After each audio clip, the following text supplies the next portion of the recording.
আসসালামু আলাইকুম ভিউয়ার্স। আমার 10-11 বছর সার্ভিস লাইফের সবচাইতে চ্যালেঞ্জিং একটা সাইটে কাজ করার অভিজ্ঞতা শেয়ার করবো আজকে আপনাদের সাথে। ভারী মালামাল শিফট করার জন্য ব্যবহৃত ক্রেন এটা যে কতটা গুরুত্বপূর্ণ সেটা আমি এই প্রজেক্টে কাজ করার সময় হাড়ে হাড়ে বুঝতে পেরেছি। যে কাজ ক্রেন দিয়ে করলে আধা ঘন্টা সময় লাগতো সেই কাজ চেন কপ্পা দিয়ে করতে আমাদের 2 দিন সময় লেগেছিল।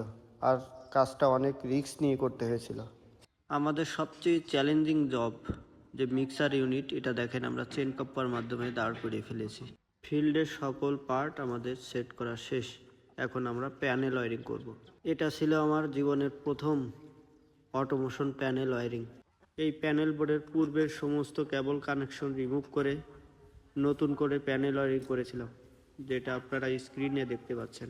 প্যানেল ওয়ারিং সম্পূর্ণ করার পর মেশিনটিতে নতুন অটোমেশন সফটওয়্যার ইনস্টল করেছিলাম। যাই হোক, সকল চ্যালেঞ্জ মোকাবেলা করার পর মেশিনটি এখন সম্পূর্ণ অটোমেটিক্যালি কাজ করছে।